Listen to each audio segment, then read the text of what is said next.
In this podcast, two Gen Xers are taking a trip down memory lane, revisiting and reflecting on the cinema of the 1980s.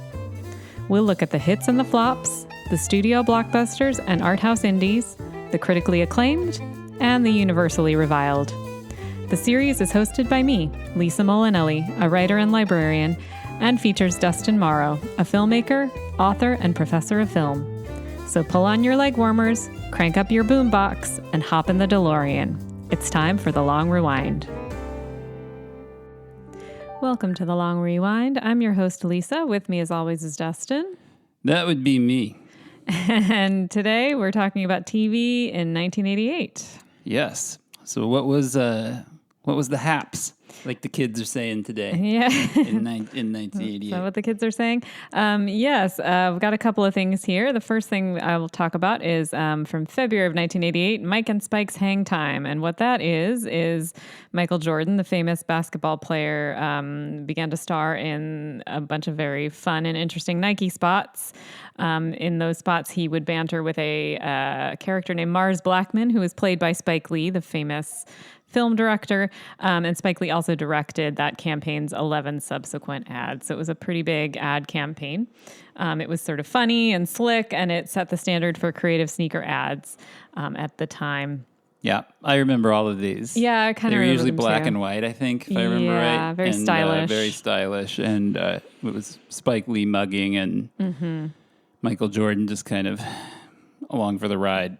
Yeah, pretty much. Yeah. But they were pretty famous ad campaign, I think. Yeah.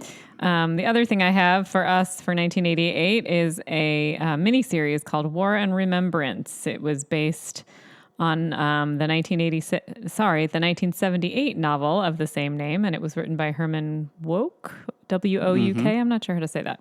I've seen the name a lot, not ever said it.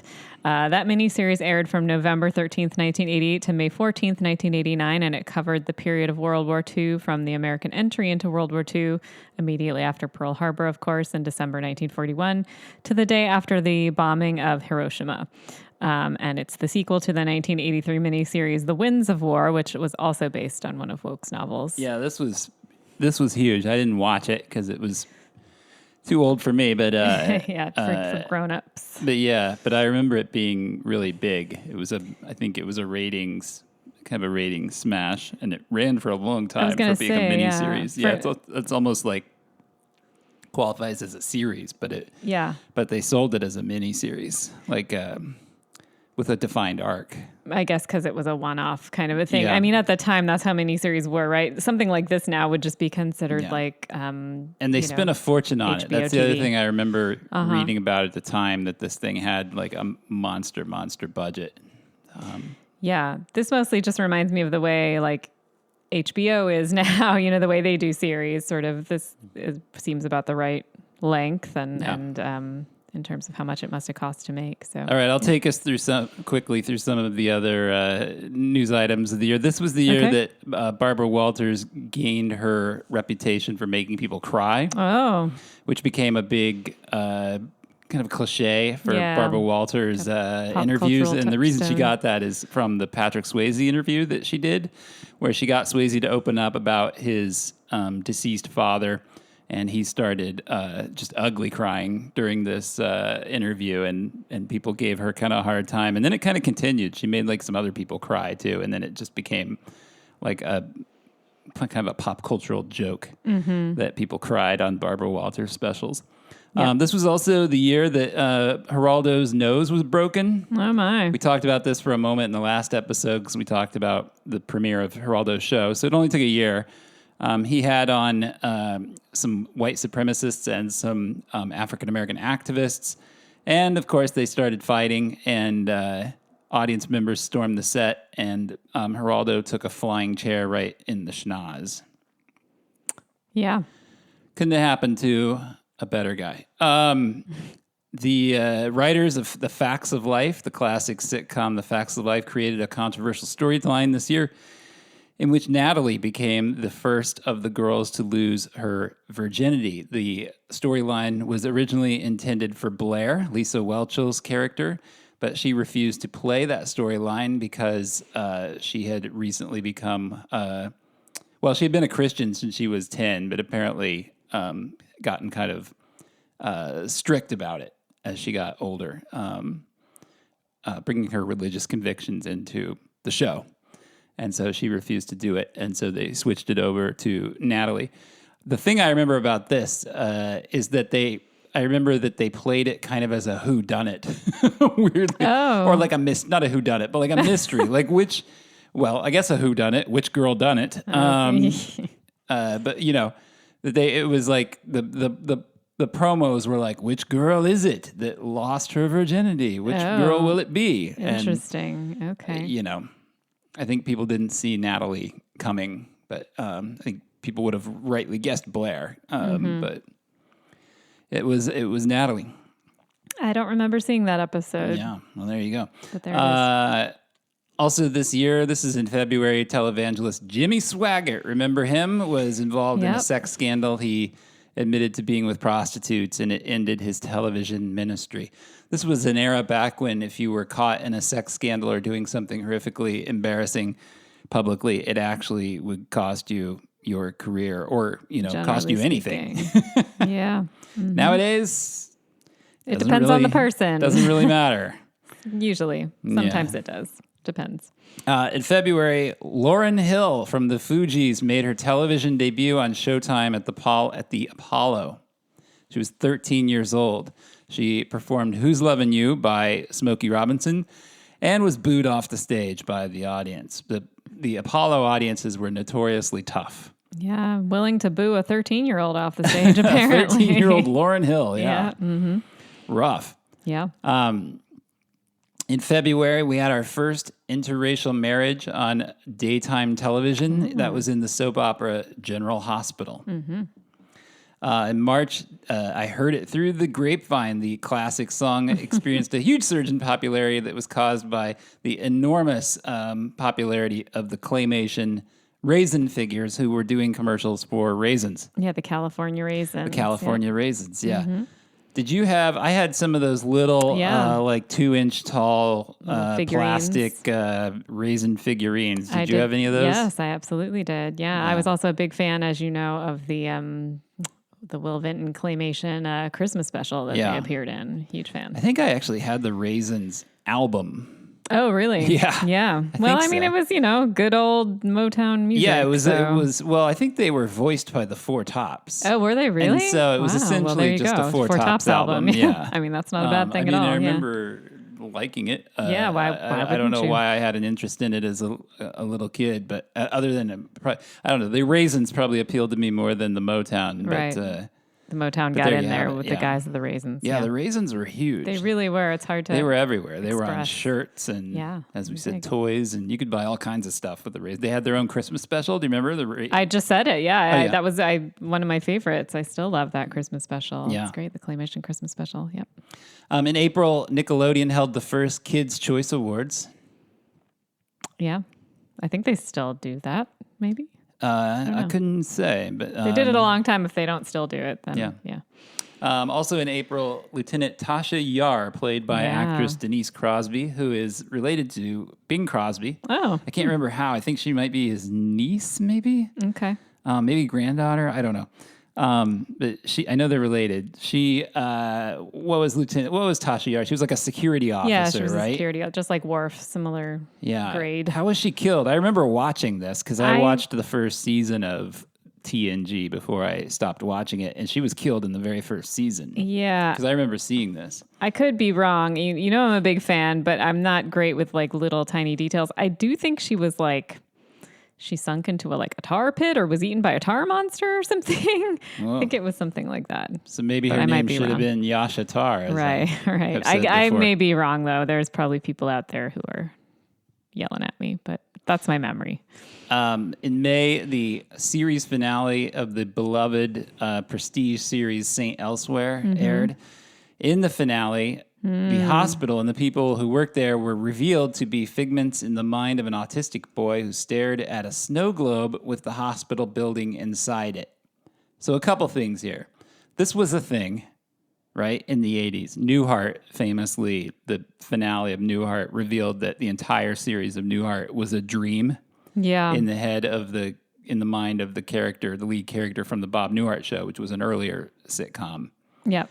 I mean, they would play with this. They would do this kind of goofy thing. However, what this reminds me of is that terrible movie that you and I watched a couple of years ago with Matthew McConaughey and I want to say Anne Hathaway. Is that who else was in it? Maybe. I think it was called Serendipity. No, that's the John Cusack. The Serenity is also a science fiction movie.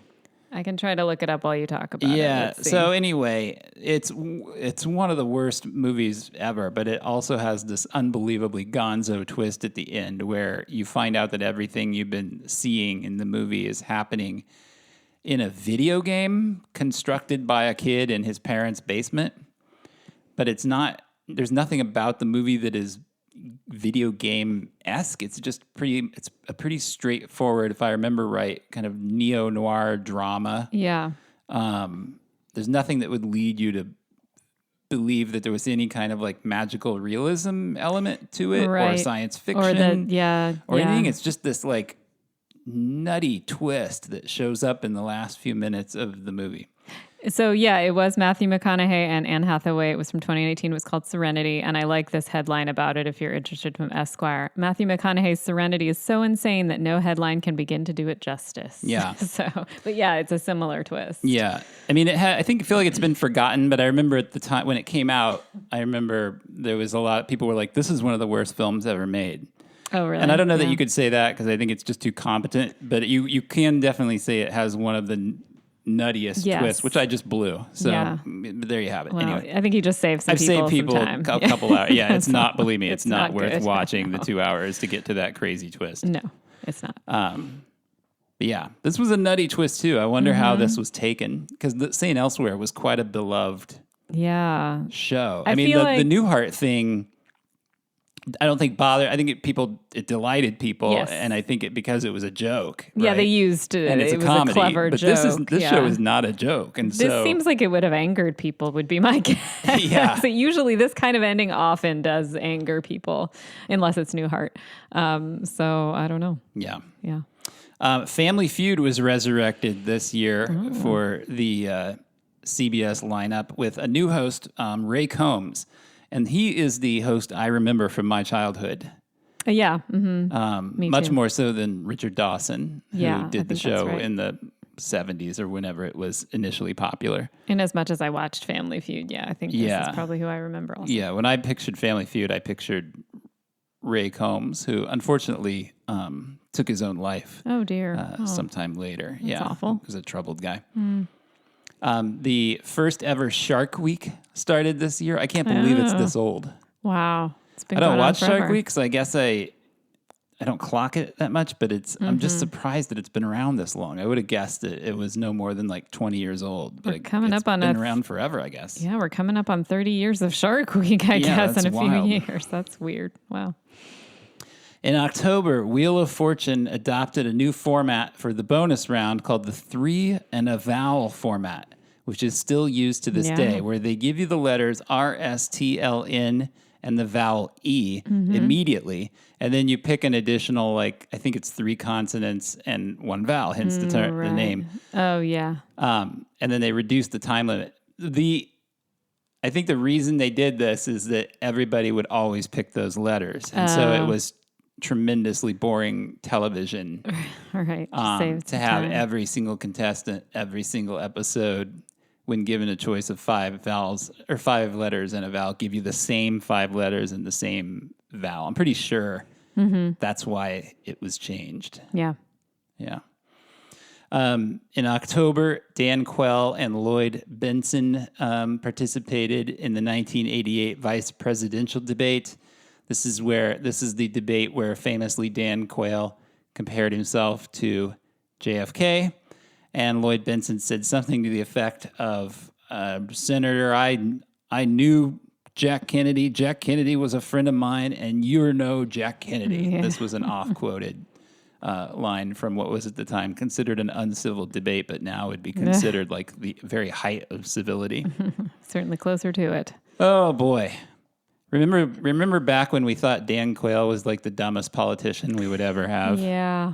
Those were the days. He couldn't spell potato, and Yep. there were all these jokes about how young and stupid he was. And boy, if I was a billionaire, I would throw a lot of money behind Dan Quayle to be president right now.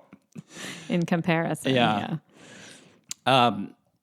Also this year, The Young and the Restless became the #1 daytime drama, and it has never given up that crown since. Wow, okay. That's quite a run. Yeah, again, almost 30 years Yeah, now. The Young and the Restless. Okay. It has the best theme, I think, of the... I can actually... That's one I know in my head, and I don't know too many. Is this the Sands soap of Time opera one? themes, With the, if any of oh, them. no, that's Days of Our Lives. Yeah. Sorry. No, I think Young and the Restless is... it's that piano. Da, da, da, da, Okay. da, da, da, da, da, da, da. I believe you. I'm not getting it, but I mean, it's a hard one to hum. Yeah. It's kind of a lovely theme, actually. I'm sure if I heard it, I would. They use know it what in was. Mr. Mom. I think I know what it is. The Yeah. one that he envisions himself inside of when he has his fever dream. It's sort of sad and weepy. Yeah. Is The Young and the Restless? Is that the one that Joey Tribbiani is on in Friends? He's on a soap opera for a long time. Is it The Young and Was the it a Restless? real soap opera? Yeah, I think so. I would assume they used a fake soap opera. I think it was a real one. It was an NBC one, whatever it was, presumably because that's the same network. I don't know. Yeah. Okay, let's get into the shows. Okay, let's do it. Pulling up my notes here. Okay. Some notable premieres and not so notable premieres. Stuff that we thought was interesting. Usual, yeah. As usual, yes. There's some big ones this year, I There believe. are, yeah. So America's Most Wanted started this year. That was a show hosted by John Walsh, who was the father of Adam Walsh, who was very famously abducted and murdered as a little boy, I think from a supermarket while he was shopping with his mom. Oh, gosh. That was made into an absolutely harrowing TV movie called Adam, which holds up. It's a very good, albeit very frightening movie. This was totally a thing in the 80s. Not that it isn't today, but it seemed to be like there were some high profile child kidnappings in the 80s. I can't remember the kid's name, but there was one in Des Moines, I think, little blonde kid. But yeah, I remember, Stranger Danger was spoken of a lot. And I remember having this drilled into me by my parents and by teachers and stuff to be and careful by pop culture, by everything. Yeah. Not to get into cars with strangers and that kind of thing. Vans, things like that. I do think it was probably overstated. I don't think it actually happened that often, sure. but there were some very high profile cases that I'm sure did not help. And America's Most Wanted, I think, was came out of that. It might still be on. You think so? I don't know. I feel like it ran forever. I'm sure it was a very low budget show to produce. But I know that it's responsible or partially responsible for the apprehension of a lot of criminals. Wow. Which is quite something. I mean, true crime in terms of shows that have had like an actual impact on society, that's got to be one of them. I know true crime is huge today, so maybe it's still around. I don't know. Also starting this year, a couple of sitcoms, Dear John and Empty Nest. Oh, yeah. I used to watch both of those. Yeah. Well, you're going to have to take it then. The only thing I remember, I never saw either of these shows. The only thing I remember is Dear John was Judd Hirsch, right? Yes, it was. And Empty Nest was Richard Mulligan. Yeah, I can tell you about both of them. Yeah, please do, because I don't remember. I remember them, but they were kind of like old people sitcoms. Yeah, I guess I watched a lot of those when I was a kid. I don't know. I definitely watched these both on a pretty regular old person. Well, that's no surprise to anyone who knows me. So Dear John, yes, Judd Hirsch was the star of that. And he was like a guy who'd been left by his wife, hence the name. He was left at, the theme song is his Dear John letter. And he gets left by his wife and he joins a support group where he talks, where it's all other divorced people or people who've been left, and it's just that's mostly what I remember about it is it's got all these wacky characters who are in the support group, and I know I never saw it, but for some reason I feel like I know the theme. Was it like Dear John? Yeah, it was a woman's voice. Dear John, By the time you read this letter, I'll be gone. Yeah, anyway, it goes on from there. So yeah, Dear John, that was that one. An Empty Nest was a spinoff of The Golden Girls. Richard Mulligan was their neighbor. He was a pediatrician, and it was just kind of, and he had like two basically adult daughters. One was Christy McNichol and Dinah Manoff. They were his daughters, and they lived with him or near him anyway. I think they lived with him, but maybe they were just nearby. And it was just kind of about, it was a sitcom about them, essentially. Yeah. So, yeah, I don't know. That's what they were. Also, starting this year, the sitcom Just the 10 of Us, which was a spinoff of Growing Pains. That sounds right. Bill Kirchenbauer, stand-up comedian, played Mike Seaver's PE teacher, I believe. That's right, yeah. Mm-hmm. And then he moved with his wife and his 8 children to somewhere. And I think it was California, maybe. Yeah, and got their own sitcom. This thing ran for a few years. I watched it. Definitely. Yeah, Lisa's laughing because she knows the extent of the story that I could tell, but maybe shouldn't on this podcast. But let's just say, when I lived in Los Angeles, for several years after finishing my undergraduate degree, just working in the industry, and I lived next door to Bill Kirchenbauer. You did. And funnily enough, I was editing for a while on the show Clueless, the TV version of Clueless, and he was on it. Oh. So I'd have to look at him during the day and then come home and look at him through the window. A unique experience to Hollywood, I would think. Yeah. So yeah, I could tell you, buy me a beer, and I could tell you some stories about Bill. I'll just say this: Bill did not ever draw his shades, and the way my apartment complex was constructed, it was elevated, and so when you looked out any of my windows, you were looking right down into his house and his backyard, and we saw everything, my roommate and I, that was happening in that house, and I still remember it. This is what happens when you live and work in Hollywood, I guess, sometimes. Yeah, I guess so. Okay, other shows. A show that Lisa knew but I had no awareness of the show until just a few years ago. And I think you told me about this, and then I found it on YouTube, as many episodes as I could, and just absolutely loved it. I know what and you're going to say. And now it's like one of my favorite shows ever. Yes. It's a show called Kids Court. Kids Court. So apparently this was a show that aired on Nickelodeon, which is why I probably had no awareness of it. Yeah. It also only ran for a year, so it wasn't around very long. We didn't get cable, so we didn't get Nickelodeon. So I never saw this show. I'd never heard of the show, but describe what Kids Court is. Well, I didn't have Nickelodeon or cable either, but I don't know if they ran it partially where I lived on regular TV or whether I saw it otherwise. But anyway, Kids Court is exactly what it sounds like. It was sort of like, it was, a very cheap show to produce, I presume. It was a bunch of kids, and there would be 2 kids who would play like a plaintiff and a defendant, or like in a sort of a small claims kids dispute.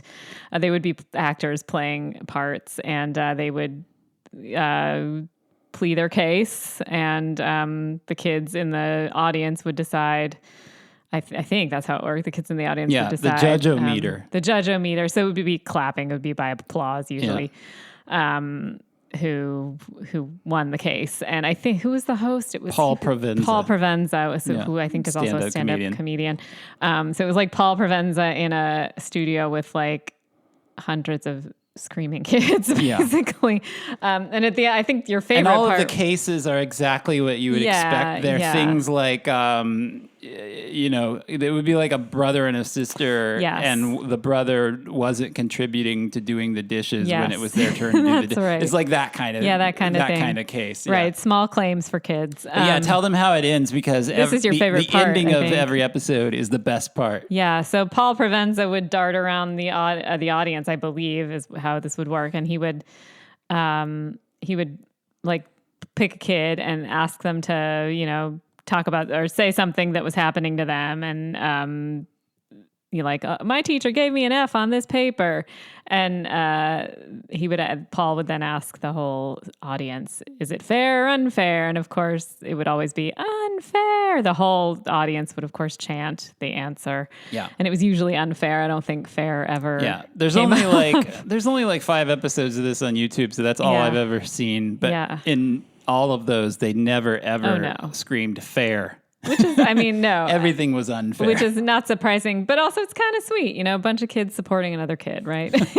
For better or worse. Yeah. But yeah, I think an entire group of kids is always going to chant unfair if they are given the options fair or unfair. So, it's a fun show. It's a hoot. It's hilarious. Mm-hmm. The next shows I wanted to mention, these next 3 shows were all shows that were kind of targeted at kids, and were all syndicated shows that would run like sort of late Sunday morning or maybe after Saturday morning cartoons. Right.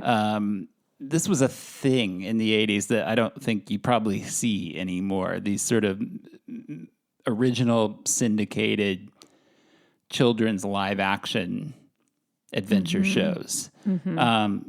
So 2 of them were superhero shows, one of which was Superboy.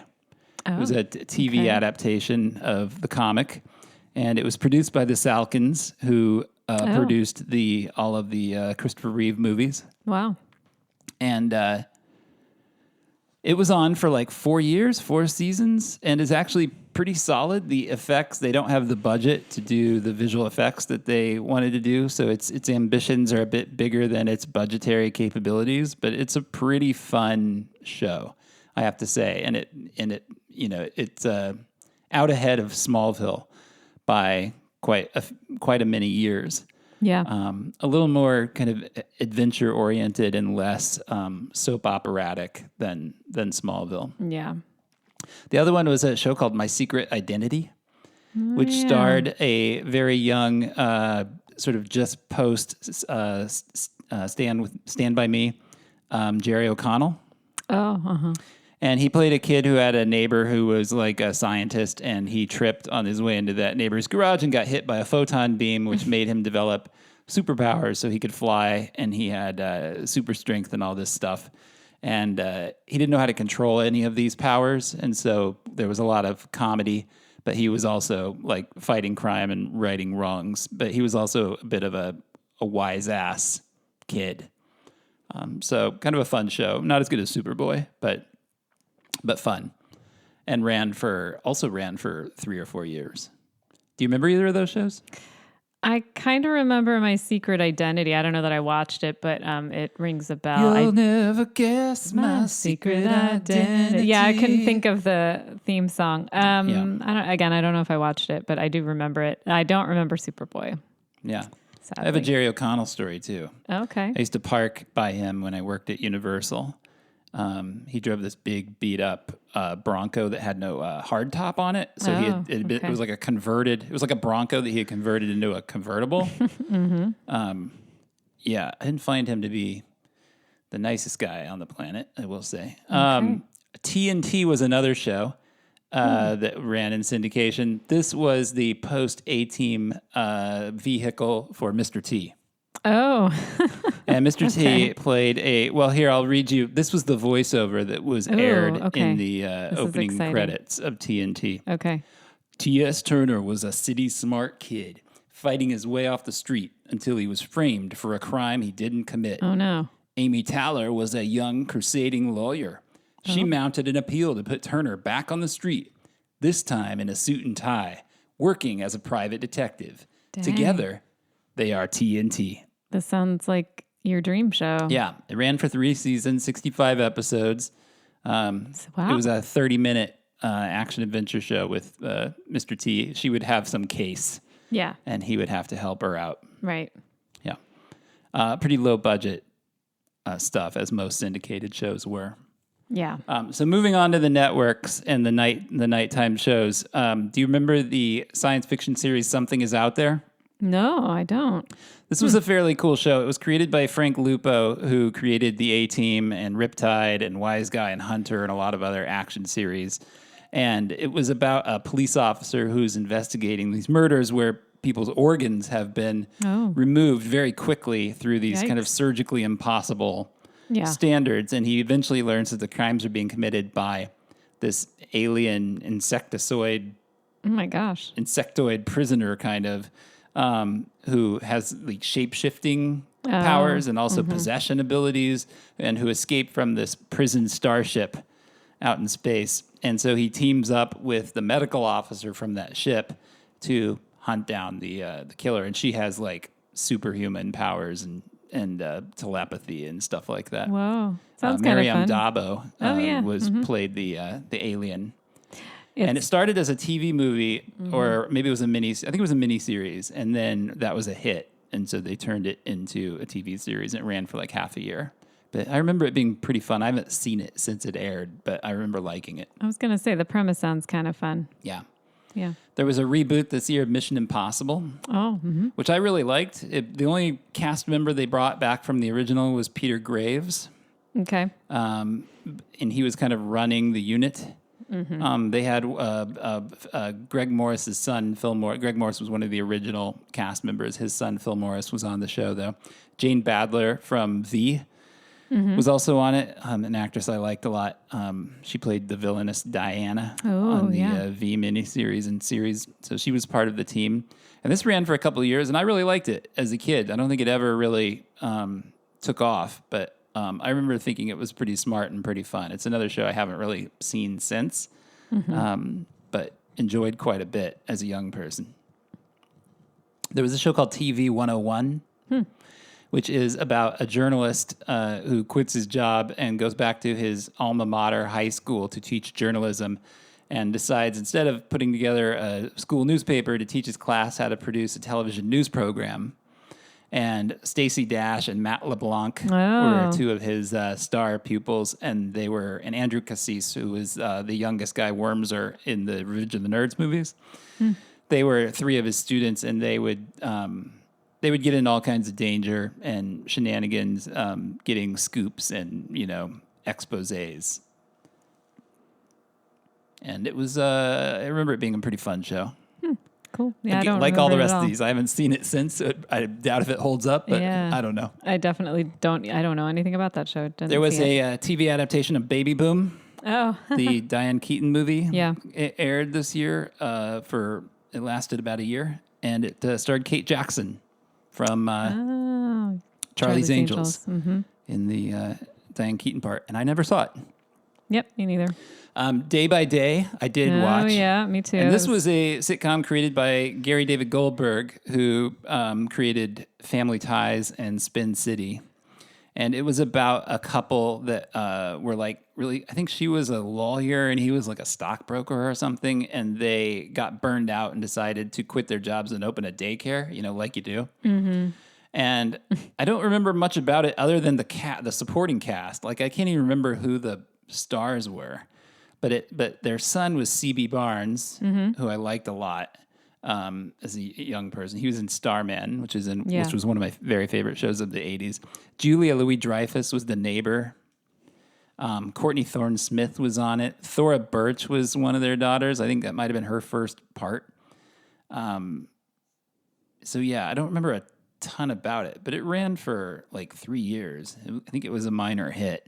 Do you remember Day by Day? Oh, Day by Day. I was thinking of I mix it up with Step by Step. It's not the Suzanne Summers, Patrick Duffy, Stacey Keenan show. It's that's what I was thinking. Okay, yeah. I'm looking it up. I don't remember. I mean, I did watch it. I'm pretty sure I watched it, but I get it so mixed up with Step by Step that it is not like clearly coming to mind. One thing I remember about the show, actually the only episode I remember, is that C.B. Barnes' character discovers reruns of The Brady Bunch and becomes obsessed with watching it, and then like falls asleep, and then he dreams that his family and Julia Louis-Dreyfus, everybody in the show is in the Brady Bunch. The Brady Bunch, yeah. And he's Greg, I think, in his daydream, and then of course he went on to play Greg Brady in the Brady Bunch movies that came out.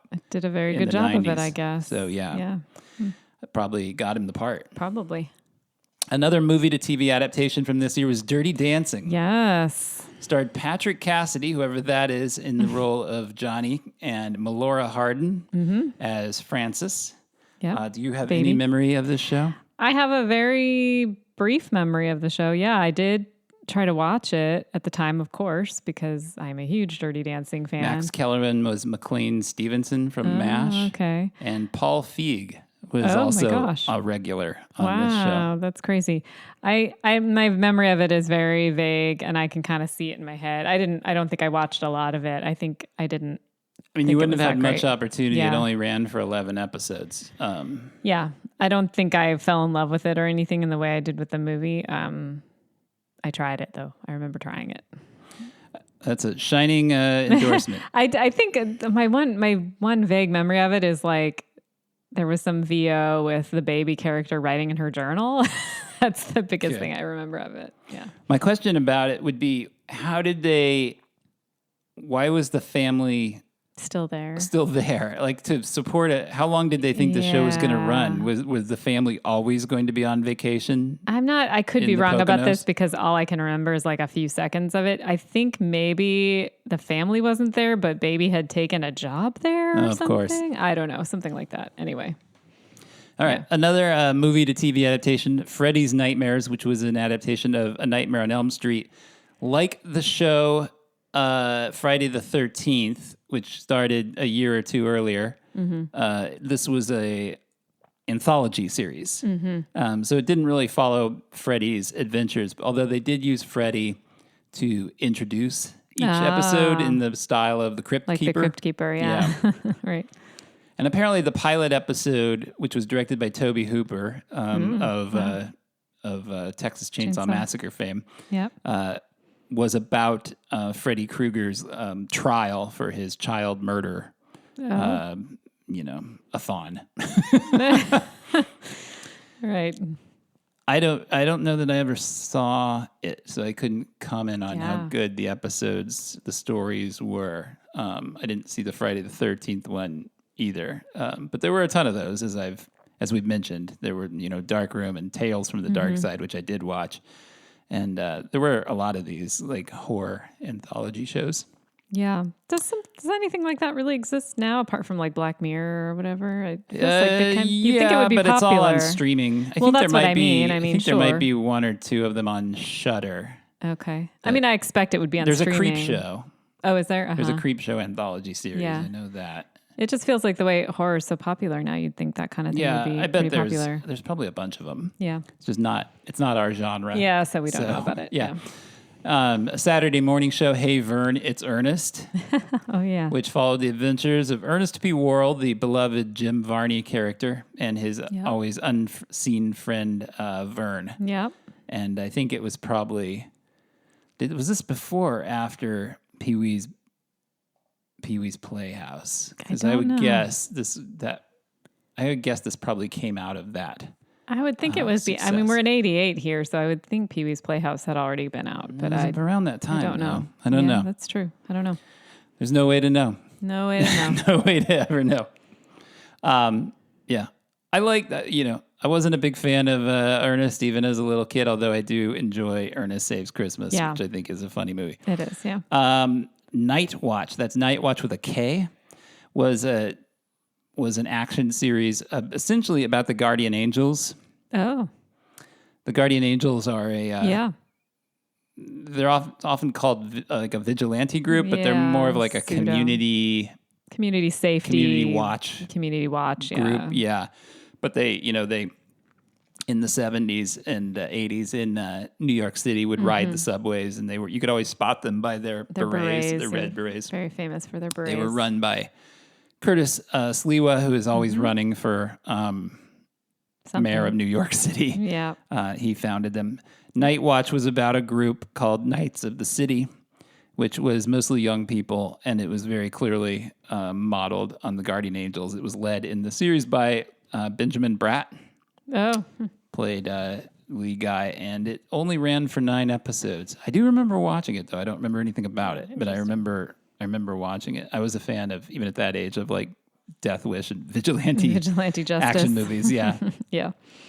There was a family-oriented Western series, which I think was originally called Guns of Paradise and then had its name changed to Paradise, which was the name of the town in the show. And it was Lee Horsley, who was built to do Westerns, and as a gunfighter who has to kind of retire after his sister dies, and he has to take care of her 4 children. And it's a very... Dr. Quinn-esque, Sarah Plain and Tall style Western. I tend to enjoy those kind of things, but I might have been a little too young for it. I don't remember it. It sounds like something I might have liked if I were a little older at the time. Yeah, I didn't watch it, although the only reason I do remember it is it had this actress in it named Jennifer Beck, who played the young Elizabeth in The Final Battle and the series. She also played Clint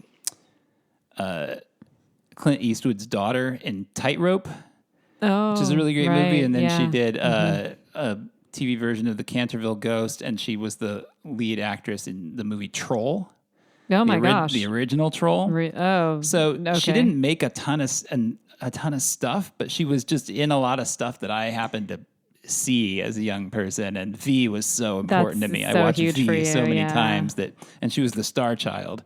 So I was aware. And then she kind of disappeared. I don't know where she would be. She's probably about our age. But she retired as a kid actor and never sort of moved into adult parts. Wherever you are, Jenny Beck, I hope you're doing well. Yeah, if you happen to hear this, send us an email. We'd love to find out what happened to you. Yeah. The Smothers Brothers Comedy Hour was relaunched for this season. Okay. It was hurt by the fact that there was a writer's strike around the time, and so they couldn't get any writers, and so it was up to Tommy and whoever the other Smothers brother was to come up with a lot of their own material. Dick. That's who it was, Dick and Tommy. I was just about to say that, yeah. I have no memory of this being a thing. The other thing that I didn't remember, USA Today on TV. Whoa. This was a TV show. Yeah, I don't remember that at all. Yeah, it didn't run very long. Apparently, it was kind of an Entertainment Tonight style, splashy, entertainment-oriented news magazine. Yeah.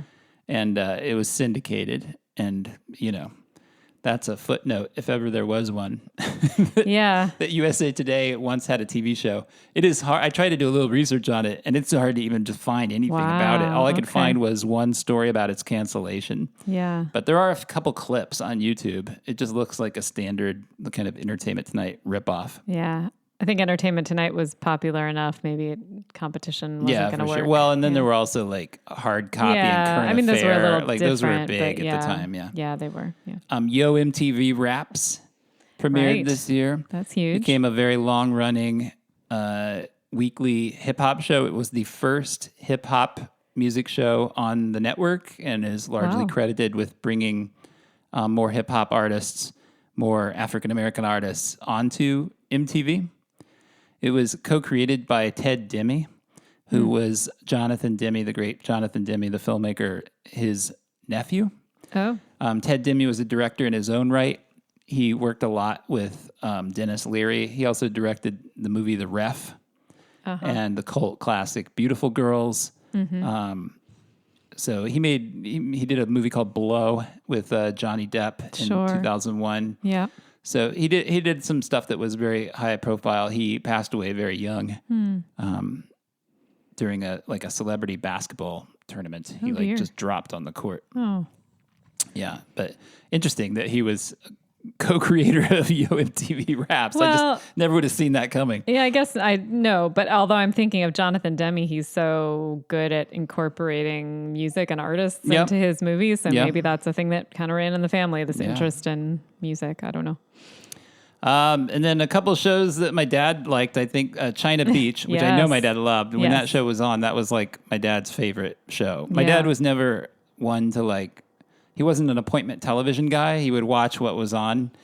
This was a show that he made it a point to see every single week. And it was a show that followed an evac hospital during the Vietnam War, particularly the nurses. Yeah. So Dana Delaney and Marg Helgenberger were the leads, and it was a very acclaimed, well-regarded show. and it ran for a few years. It ran for 4 years.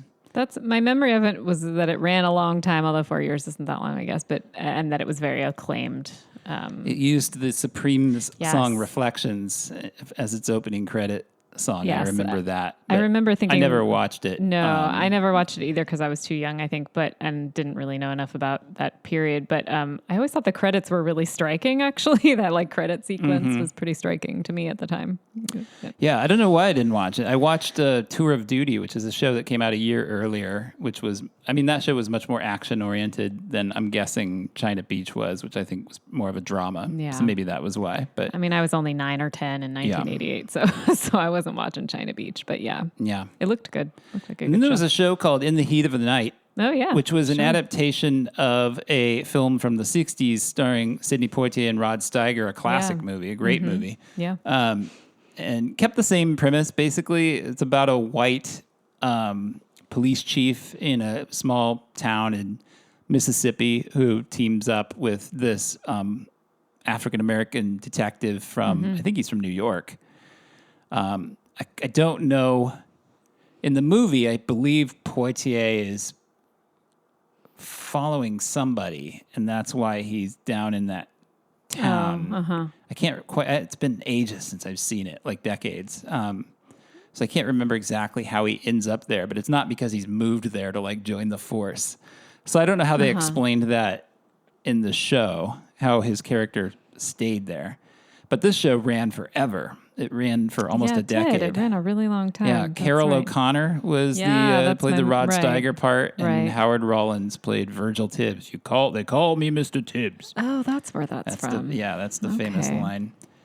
Speaking of my dad, though, I have a story about In the Heat of the Night and your dad. I'll just tell you what comes to mind every time I remember this show, to the degree that I remember it at all, is that I was on vacation with my family at Disney World in Florida, and my dad was a pharmacist, and we went to this pharmaceutical convention for a drug company called McKesson every year, and McKesson was having the convention that year at Walt Disney World, and so we were there, and one of the things that McKesson would do, I think this is true of all industries, but certainly of healthcare, is they would bring in entertainers. Oh, yeah. So it was always somebody that from like my dad's era, like the Letterman would be like the musical guest. It was always somebody I'd never heard of. Yeah. But they would also bring celebrities just in for like meet and greets. Oh, wow. Like a con, like a convention. Yeah. It was a convention. So at the convention, they had 2 celebrities at the same table. You could meet them both. And one was Burt Reynolds. Oh, right. Who I was really excited to meet. Yeah, sure. Even as a little kid, I'd somehow seen Deliverance and loved it. Whoa. Which I should not have been. But I remember telling Burt Reynolds I loved Deliverance, and he was like, "You're too young to watch Deliverance." Yeah. Like, too late, Burt. I already saw it. But I was excited to meet him, and you got a Polaroid with him, and then he would sign it. And that Polaroid to this day lives on Lisa's and my fridge. Yes. And so we can look at it every day. Yeah. I'm wearing a Northern Exposure t-shirt in the picture. Yeah. And the other celebrity you could meet was a guy named Doug McClure, who is a character actor. He'd been around forever. And he was, I don't know what he was doing at the time, but my dad met him. And this is and my dad said, "So what have you done? What have you been doing lately or something?" And Doug McClure said, "Well, I just did In the Heat of the Night." Assuming I mean a guest spot on the show. Yeah. And then my dad went, "Oh, that's great." And then he turned away and went, "I thought that was old." Not meaning it in that way, but yeah, that's really funny. And you could see like Doug McClure's fallen face. I don't think he meant anything, but I know your dad. My dad did not know it had been turned into a show, a TV show. Yeah. It wasn't China Beach, so he didn't. Yeah. He didn't know about it. Yeah. Okay. Not a great anecdote, I suppose, but I did get to mention that I met Burt Reynolds. I mean I love. So it was worth the segue, I guess. It's a great Polaroid. I look at it every day, and it's wonderful. Y'all should see it. Yeah. If we had social media, if we cared enough to have social media, I would put it up on that, but we don't, so I won't. No. Yep. A couple other shows that premiered this year later with Bob Costas. Which ran for a long time. I'm a big Bob Costas fan. He's great, yeah. Mostly because of the Olympics. Yes, I didn't notice how good he was until he stopped doing the Olympics. I know. And now I really miss him because he was the end of every night on the Olympics when the Olympics were running. There would be like a 30-minute wrap-up show with Bob Costas, and it was so good.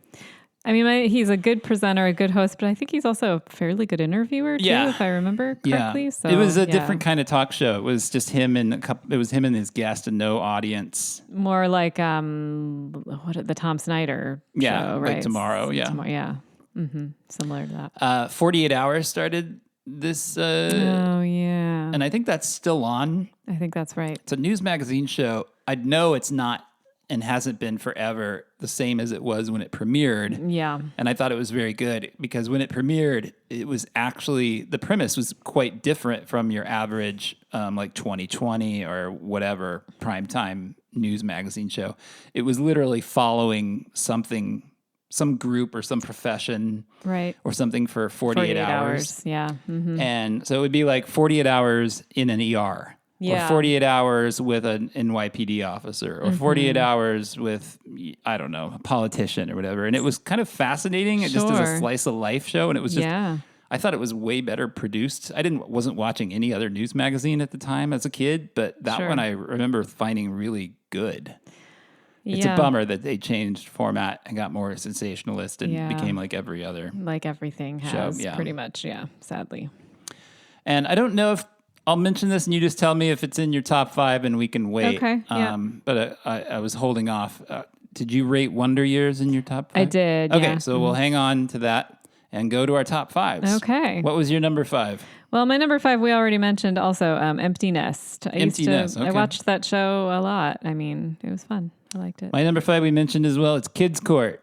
Which Kids I've only seen like 4 or 5 episodes of. You love that show. Did not watch it in the 80s, and yet it soared into my top 5 with great ease. I feel like you would pay to watch more Kids Court. Oh my God. If they had it available or you could purchase episodes on Amazon or something, I'd be totally buying you love Kids that show. Court. Yeah. Mm-hmm.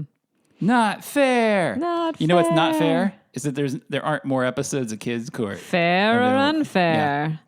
Unfair. A friend of mine was worked on Kids Court. I can't remember exactly what he did. No. Something in production. Probably a director because that's what he does. He directed Sesame Street and a bunch of other shows. Yep. So I'm guessing he was doing something in directing. But that was one of his first credits was Kids Court. And the last time that Lisa and I saw him, it was the only thing I wanted to talk to him about. That's right. Never mind that this guy worked on the Oscars and Sesame Street and what have you. I was just like, what was Kids Court like? Tell me about Kids Court. Yeah, probably just bedlam, I'm guessing. Yeah. But yeah. What was your number 4? My number 4 was The Wonder Years. So we can talk about that. Wonder Years. The show did not quite make my top 5, but I did watch it, and it is a great show. Yeah. I don't know why I didn't connect with it as much as a lot of people did. I admit it wasn't like my favorite, and I didn't like super connect with it, but it was a good show, really quality, very moving, usually touching. Speaking of the Diabo sisters, Olivia Diabo's in that show. I think it's just Dabo. Dabo? Okay. Yeah, I've never been sure. Throwing in an I there. Well, I've never been sure. There's the apostrophe there. You can't tell. So it was Dan Lauria, Fred Savage, of course. Yep. Jason Hervey. And I can't remember. Yeah, it was a family in the 60s, and it was a coming-of-age story following Fred Savage. It had a voiceover by Daniel Stern. Right. A few things about it bothered me, I guess, even then. I didn't love the Daniel Stern voiceover. I didn't. It felt a little like tell, don't show when they were doing that. Right. Voiceover is really hard to get right. Yeah, there was just so much of it. It felt like too much of it. I was just like, well, just show me these things happening. You don't have to tell me and show me. Like I can see it. Even back then, you were and it also that way. It always drove me nuts that like for half of every episode was Fred Savage just like standing around staring into space with his mouth open like an idiot. It was kind of a contemplative show. Yeah. Yeah, and like I get it as an actor. Like, I mean, he's a child actor, so I don't want to pick on him. But what else was he supposed to do while they were running like 4 straight minutes of voiceover? Except that's like true. look like he had dreamy been or dumbstruck something. by something. Right. Yeah.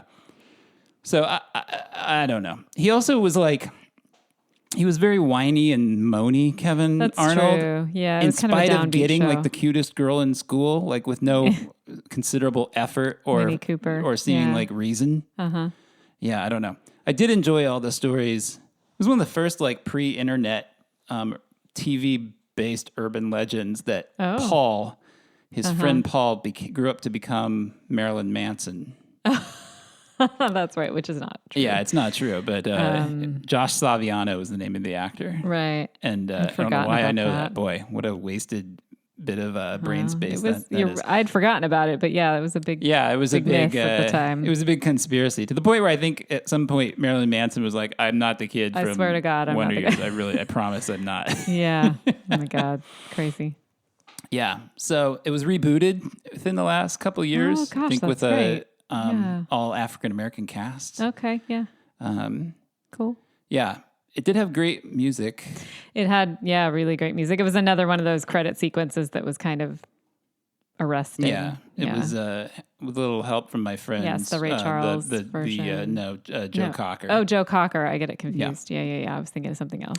My number 4 was the aforementioned Mission Impossible. Uh-huh. Pretty solid. I remember specifically an episode where they're like tracking a hired killer, like a very high level, like spy level hired killer and an assassin, I guess you would say. And for some reason, they have to build a hotel in like 20 minutes in the time it takes this guy to take a cab. Oh, yeah. Because they don't know I think it's because he doesn't ever pick the same hotel twice, but they need to bug him and track him and everything. And so they have one of their people in the cab, and then that person signals what hotel he wants to go to, and then they have to build a replica of the hotel in the time it takes him to take the cab. What a job. To the hotel. Okay. And it was very cleverly done. That's my memory fun. that's my only episode I remember, but there you have it. Okay. What was your number 3? Speaking of myth, my number 3 was something called The Power of Myth. Are you familiar with this? No, what is that? It was I saw it much later. I did not watch this in 1988, but I saw it on PBS much later, and maybe it was originally aired on PBS. I don't know. But it's a famous Bill Moyers interview series with the author Joseph Campbell. Do you know who Joseph Campbell is? Yep. It was filmed at the Skywalker Ranch, and it was all about the ongoing role of myths and archetypes in human society. So it was a huge, Joseph Campbell's work, like The Hero's Journey and stuff. It was a big influence on George Lucas and Star Wars and stuff. And it's a fascinating series. As an adult, obviously. Again, I wasn't 10 years old watching The Power of Myth, but it's a great series, really interesting stuff, all about archetypes and myth, and wow. I think it's fascinating. Never heard of it. It's a really great series. I mean, to me, it was a great series, and Bill Moyers is a great interviewer. It sounds good. So, Bill Moyers is great. It's really good. Yeah. My number 3 and my number 2 are both legendary long-running sitcoms. I might have these as my 2 and 1. We'll which see. are fantastic. Okay. My number 3 is Roseanne. That was my number 2. Yeah. Roseanne. So Roseanne Barr at the time was a comedian, stand-up comedian. I mean, still is, but was at the time known as, I think her nickname was like the domestic goddess or something like that. Oh, is that right? Yeah. Okay. Like all her jokes her jokes kind of became, this was a thing. This became a joke in the 90s that every stand-up comedian got a sitcom based on their life somehow. Right. Or at least their shtick. Yeah, whatever their shtick was. And her shtick was blue collar, put upon, domestic. Take my husband and kids, please. Yeah, that kind of of thing. And that's very much what the show was built. And of course, it had such great writers. Yes, and it did. Yeah. And she struck absolute gold with her co-star by getting John Goodman. Yes. That show is nowhere near as good as it ended up being without him and without Laurie Metcalf. I should always say, who played her sister. High level actors. Yeah. Yeah. But yeah, just a great.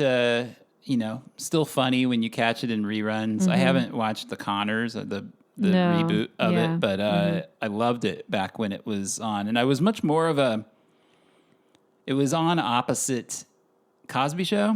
That was the big battle, and they were the 2 top shows every week. They and were, one would be number 1 one week, and the other one would be number 1 the next week. And it was a real press story, the battle of the ratings between these 2 shows. Yeah. And the fact that they were both able to draw such large crowds while airing opposite each other just tells you like how many people were watching TV on Thursday nights at 8. Yeah, it was I remember it being really huge and really popular. Roseanne, obviously Cosby Show too, but Roseanne was. And I liked Cosby Show as a kid, but I was definitely more team Roseanne. I really liked Roseanne better. As an adult now, I think I actually like the Cosby Show much better. But Roseanne was a great show. Yeah. Very, very funny. Yep. Very good writing. Yeah. Did you want to say anything else about it? Where did you have it on your list? I had it at 2. It was number 2 for me. My number 2, I'm guessing this is also on your list, was another legendary sitcom, female-driven sitcom. This one was called Murphy Brown. Yep, that was my number 1, Murphy Brown. Candace Bergen as a television news reporter. Yes. Yeah. Mm-hmm. And it followed her. It was a workplace sitcom. It followed her and her coworkers, her fellow reporters, and her producer, Miles. Mm-hmm. And occasionally you would see her at home, and she had some funny interactions with a house painter who seemed to always be working. Yeah, she was like, her house was never done. Yeah. Elwood? Was that his name? I think it was maybe Elton? Elwood. Elroy? Elwood? I think something. Elwood. Yeah, it was something like that. Yeah. I'm not remembering. I was going to say Elvin, but I'm like, no, that's Cosby Show. Yeah. Very, very sharp. Very, very funny. Yes. Show. Another show with just great writing. Excellent really, writing. Really good writing. And a really good an excellent ensemble cast. Yeah, and for sure. Candace Bergen was just fantastic in it. She really was. I did not know her before Murphy Brown. Either. She was a huge actor in the 70s. Mm-hmm. Starred in a great number of classic movies from that era, as I've learned as I've grown up and gotten deeper into older films. I mean, she was married to Louis Malle, no? Yeah. Yeah. It's an amazing show. I went show. to a live taping of it when I lived in LA in the 90s. The episode, I got lucky. The episode I saw taped had Paul Rubens as a guest star. Oh, wow, that's right. He was a guest star.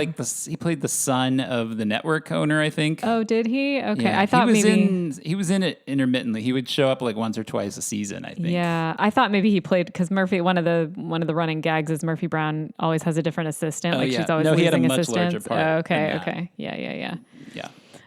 She was great. It was such a great show. It also had used like songs of the 1960s in a wonderful way, sort of Motown and things like that. It used a lot of that kind of music. There was a lot of that in 1988, actually. It's also on it's on the Mount Rushmore of sitcom Christmas episodes. Oh, yeah. There's an episode where they all agree that they're not going to buy presents for each other. This is a really good episode. And then Murphy finds out that she's the only one that didn't keep to that they all bought presents for each other, and she's afraid of looking like a jerk.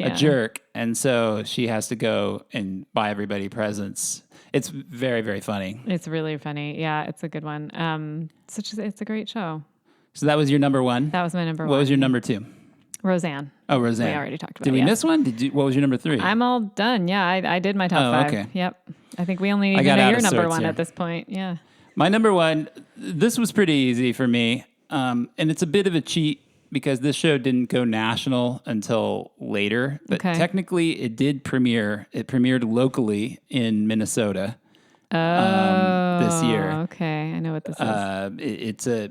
It's one of the strangest and most original TV shows I think that has ever been on TV. Yes. And it's called Mystery Science Theater 3000. Excuse me. Yeah, I should have had this on my list. I guess I didn't MST think of it. 3K. 3000, yes. Which, if you're listening to a podcast as hip and cool as ours, then you probably already know MST 3K. But yeah, it started out in Minneapolis. Mm-hmm. And I'm a Joel guy. I liked Mike, but I'm definitely a Joel guy. Where do you fall on the...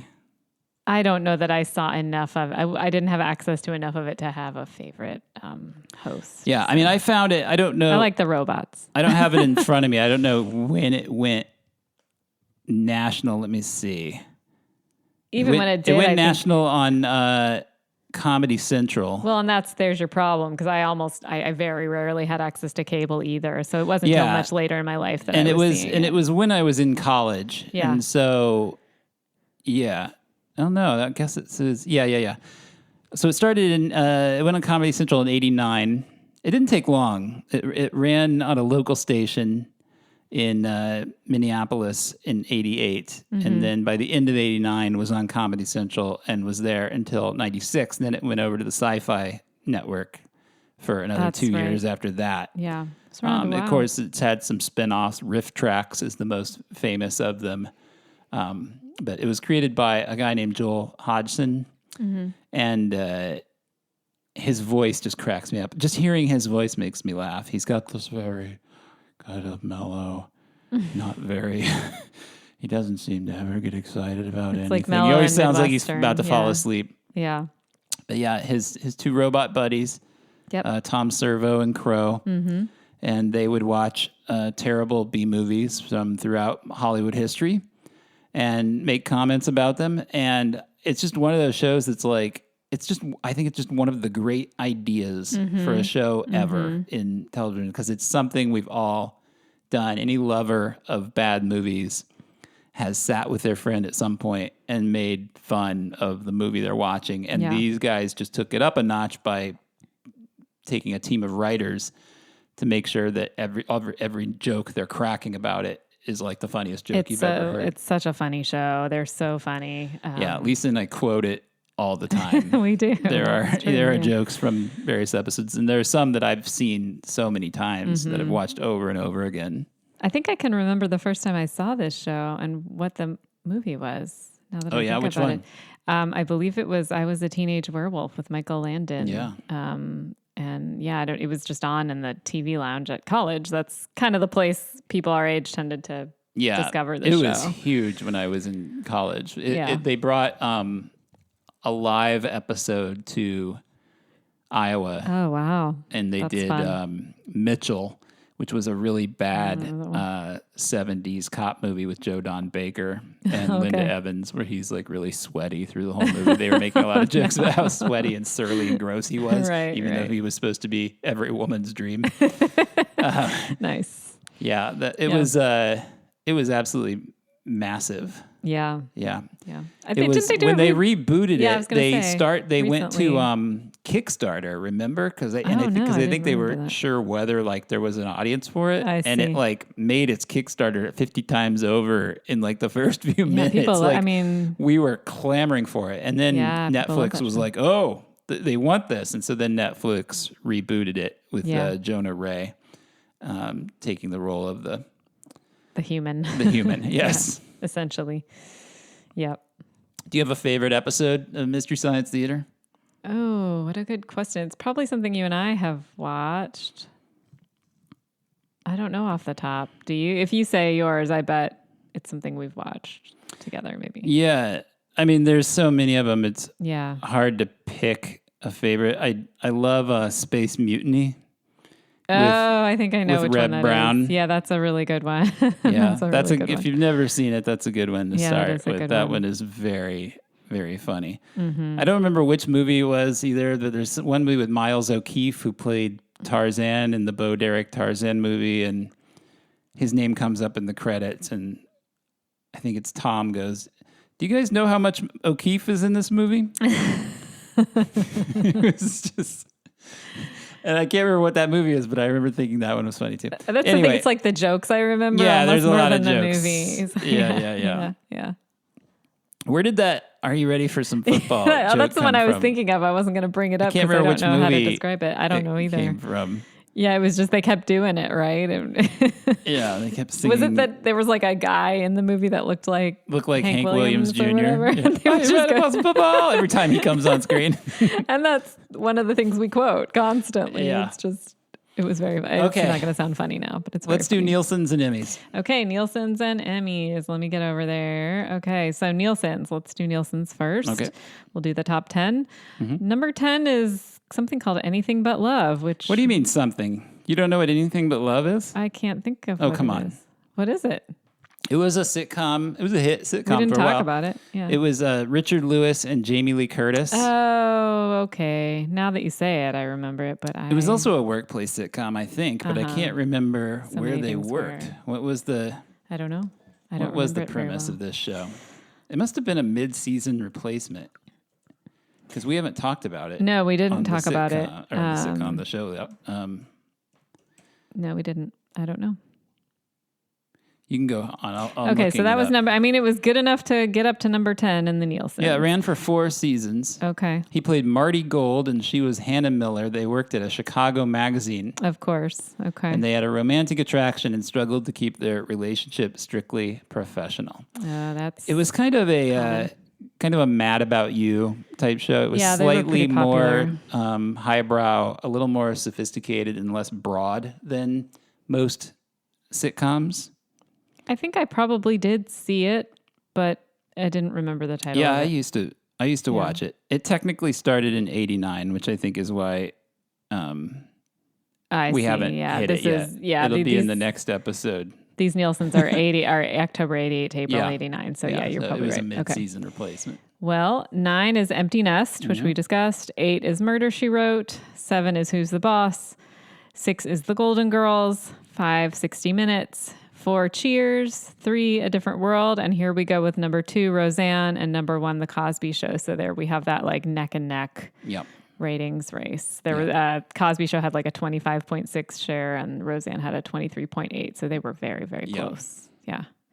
So that's the Nielsen's. Let's head over to the Emmys. The Emmys for 1988. The best comedy was The Wonder Years that year. I actually don't really think of that as a comedy, but okay, it won Best Comedy. Best Drama was 30-something, which we discussed last time a little bit. And then Best Lead Comedy Actor was, for the 3rd year in a row, Michael J. Fox for Family Ties. Lead Drama Actor that year was Richard Kiley for A Year in the Life.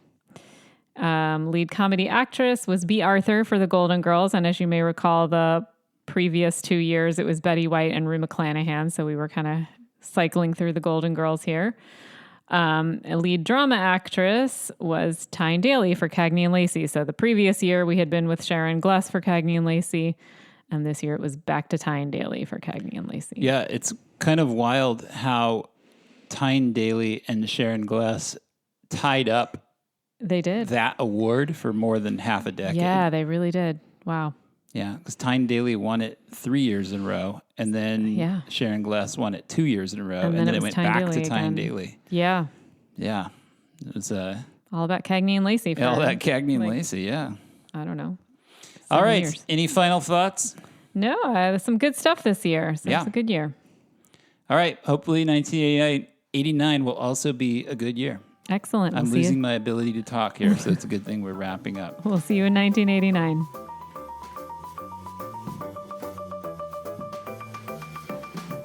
You've been listening to The Long Rewind. The program is produced by Dustin Morrow and hosted by me, Lisa Molinelli. If you enjoy the show, please consider hitting the subscribe button, leave us a good review on your podcast app, and tell your friends about the program. We'll see you next time. Thanks for listening.